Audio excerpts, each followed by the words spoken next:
sebenarnya setiap wilayah, bahkan setiap kantor, setiap gedung, mereka harus punya melakukan analisa kira-kira di tempat ini bakal terjadi yang kemungkinannya itu bencana apa aja. Gitu.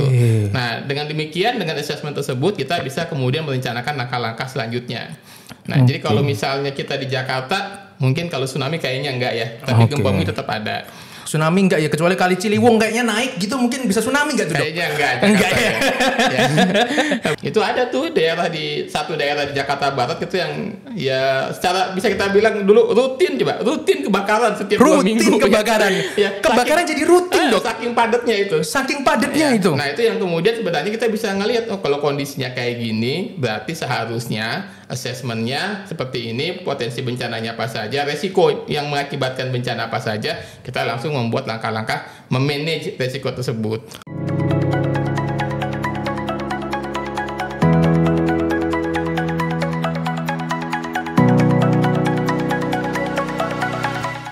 Oke semua, salam sehat, salam super. Kembali lagi bersama kita di acara Orbit, obrolan seputar ID Cabang Jakarta Pusat. Bersama saya Dr. Nova. Kali ini kita akan membahas sebuah permasalahan yang kalau katanya anak-anak gen milenial, gen Z zaman sekarang itu adalah trending topic. Baru saja terjadi di Turki, ada gempa menewaskan banyak sekali jutaan nyawa. Oleh karena itu kita kedatangan seorang tamu yang sangat luar biasa.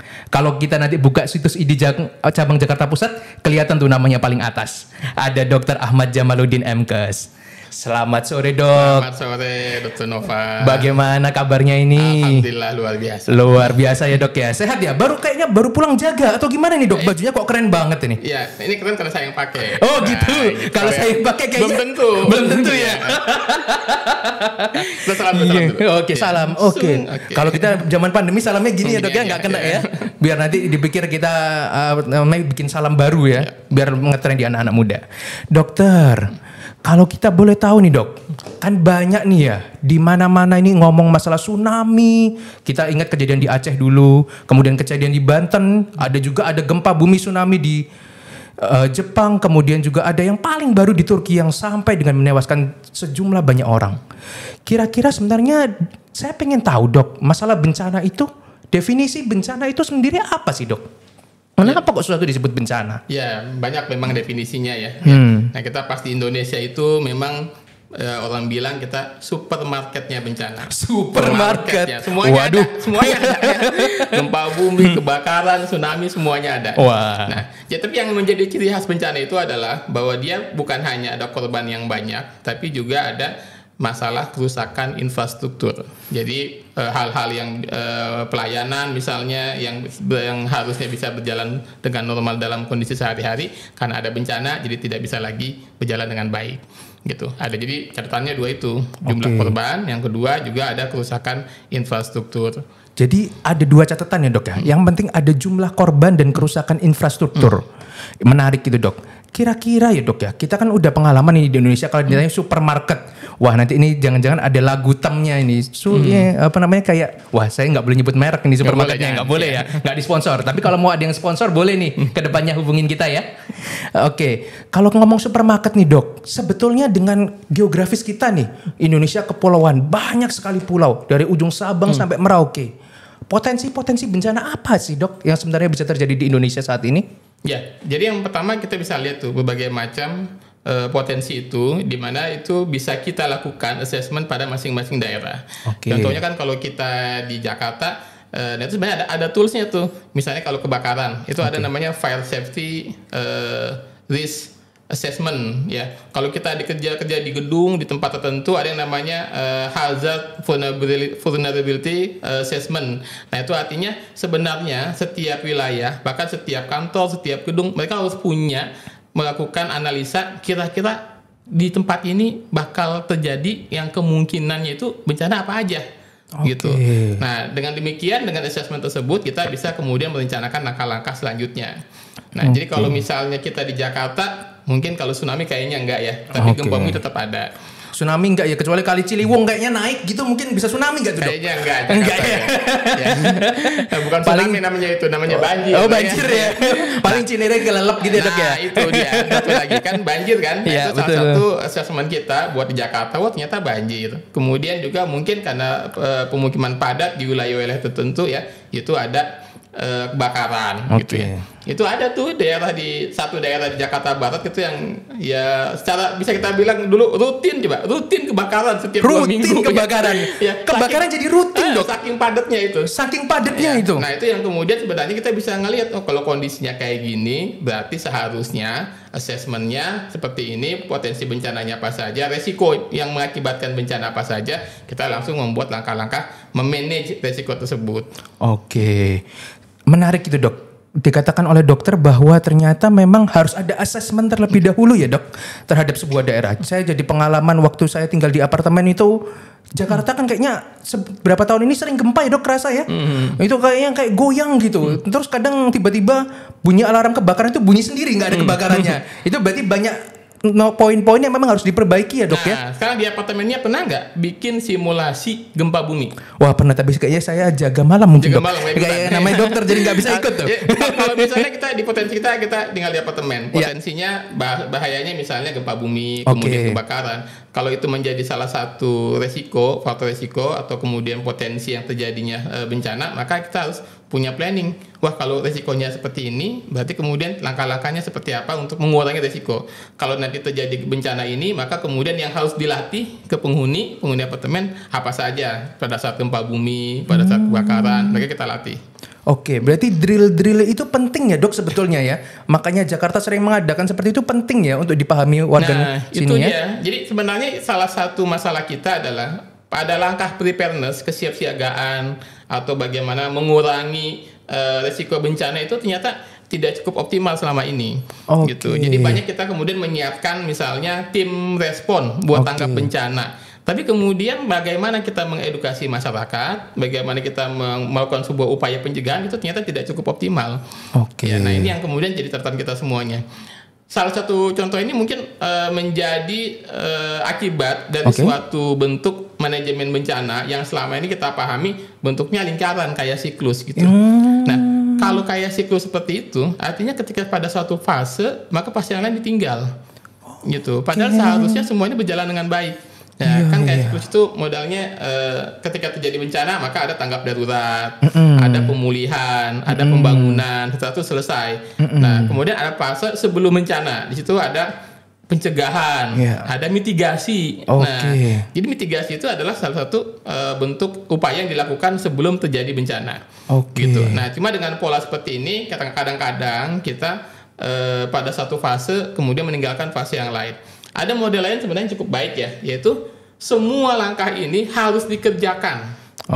Dikerjakan. Akan tetapi mungkin pada saat terjadi bencana ada tindakan yang lebih diutamakan daripada yang lain. Jadi misalnya kesiapsiagaan bencana itu tetap harus dilakukan kapan saja. Makin banyak atau paling tinggi porsinya ketika sebelum bencana. Gitu. Tapi ketika terjadi bencana juga jangan sampai dilupakan karena kan bencana kan bisa terjadi gempa susulan misalnya. Artinya kan kesiapsiagaan tetap harus dijaga. Ya, nah ini yang kemudian satu bentuk bagaimana kita bisa memanage bencana dengan baik dan menyeluruh gitu, nggak cuma sepotong-sepotong.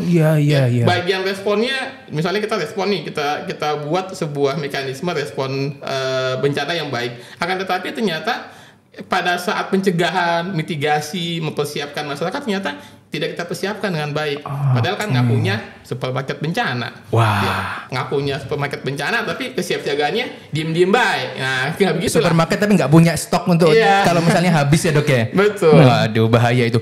Ada poin khusus tuh Dok. Saya tadi dengar masalah terkait dengan respon kita yang sangat jelek terkait bencana, dan yang kedua adalah terkait dengan mitigasi. Orang-orang itu sering loh Dok dengar kata-kata mitigasi bencana, mitigasi bencana. Kadang bikin mitigasi bencana acara ini, tapi kan belum tentu semua orang tahu sebetulnya mitigasi itu apa, definisinya seperti apa, dan bagaimana sih ngelakuinnya. Bisa dijelasin nggak Dok sebenarnya mitigasi bencana itu apa sih yang diomongin orang-orang itu? Nah sekarang gini, kita kalau sebelum terjadi bencana, kita kan maunya mencegah.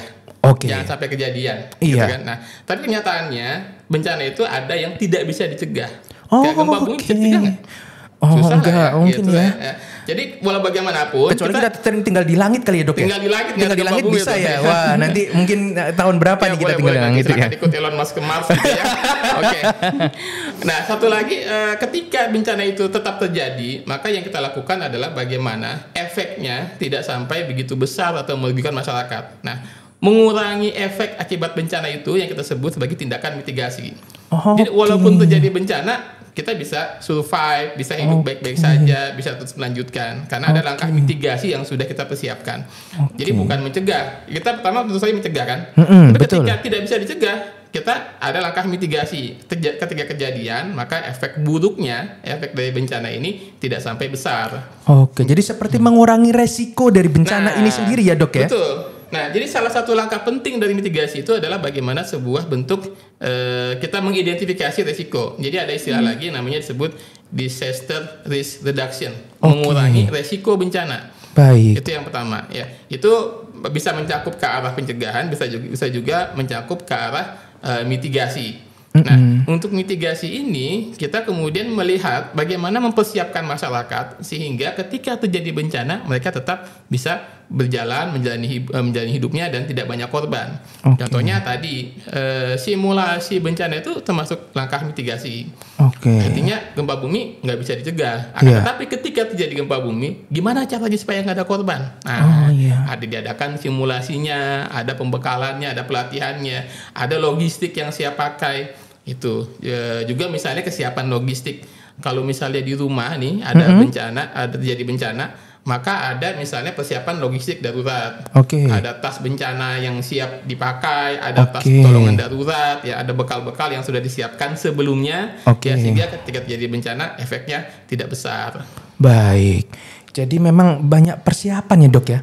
Kita berarti nggak hanya ngomong masalah kesiapan secara SDM, tapi juga mungkin infrastruktur gitu juga penting ya dok berarti ya untuk disiapin ya. Betul. Ya, kalau kita kerja di gedung-gedung, kemudian di tempat-tempat yang fasilitas keamanannya baik dan punya standar yang tinggi, mereka punya assessment untuk menganalisa hazardnya. Jadi yang disebut sebagai hazard vulnerability assessment. Kemudian kalau misalnya di tempat yang risiko kebakaran ada fire safety risk assessment. Jadi itu assessment nih. Kalau kita tinggal di sini, kalau kebakaran kemudian risikonya apa saja nih yang kemungkinan menimbulkan bencana misalnya. Nah itu misalnya kalau kebakaran atau kalau gempa bumi, nah kita punya assessmentnya masing-masing. Kalau kita bangun gedung misalnya. Kan ada misalnya ada mobil yang mengangkut barang-barang, mobil traktornya, mobil ini segala macam alat-alat berat semuanya, resiko jatuh dan lain-lain, itu ada lagi namanya pre-construction risk assessment. Kalau kita bangun gedung, maka potensi kejadian yang mungkin akan terjadi udah kita assessment duluan. Kita sudah punya listnya dan kemudian kita bisa lakukan langkah-langkah buat pencegahan dan buat mitigasi. Berarti kalau ada bangunan yang meskipun sudah ngelakuin kayak gitu masih tetap roboh, itu yang salah siapa ya dok ya? Nah, ya. Mungkin masih kita bahas di topik berikutnya. Baik. Mungkin satu lagi dok, ini dok terakhir dok, saya pengen tahu, ini kan banyak penonton kita nih, masyarakat umum di seluruh Indonesia. Kita pengen tahu nih dok, sebagai masyarakat umum dengan menghadapi geografis Indonesia yang beragam dengan supermarket bencananya, apa aja sih minimal yang harus kita punyai atau kita miliki pengetahuan atau tindakan yang harus kita ambil dalam menghadapi bencana-bencana yang ada di Indonesia itu? Baik. Jadi dimanapun kita berada, kita sudah punya assessment atau kira-kira perkiraan bencana apa saja yang mungkin akan terjadi di tempat itu, ya sehingga kita bisa tentukan. Nah, tentukan misalnya kesiapan menghadapi gempa bumi, kesiapan menghadapi banjir, kesiapan menghadapi kebakaran. Ya. Nah, kita sudah punya langkah-langkah untuk masing-masing bencana yang mungkin terjadi itu. Nah, kemudian yang berikutnya adalah bagaimana kita menentukan sebuah alur proses sikap kita, langkah penyelamatan diri lah misalnya gitu ketika terjadi bencana tersebut. Misalnya kalau kebakaran di gedung ini, yang benar itu langsung lari keluar gedung atau berlindung dulu. Itu bisa beda-beda dok, tergantung konteksnya. Kalau gempa bumi misalnya, kita dianjurkan berdiam dulu. Cari gitu tempat ya. yang aman di bawah kursi dan lain-lain. Setelah dinyatakan aman, ya misalnya oleh penghuni atau pengelola gedung ya, dinyatakan aman, atau kalau di rumah sakit oleh tim rumah sakit, oh sudah aman gempa bumi, baru kemudian kita keluar berkumpul di titik kumpul. Tapi kalau kebakaran kan beda ceritanya, kita nggak bisa diam. Oh iya. Ya, nanti jadi gosong ya jadi bahan bakar gitu, ya. Ya, beda ceritanya. Jadi masing-masing itu punya standar keselamatannya masing-masing. Nah, jadi kita tahu kalau gempa bumi bagaimana, kebakaran bagaimana, kalau banjir bagaimana misalnya dan lain-lain. Nah, kemudian yang kedua yaitu kesiapan kita misalnya secara logistik misalnya. Ya, ada misalnya kayak alat atau tas buat penyelamatan yang isinya misalnya pertolongan darurat atau kebutuhan darurat.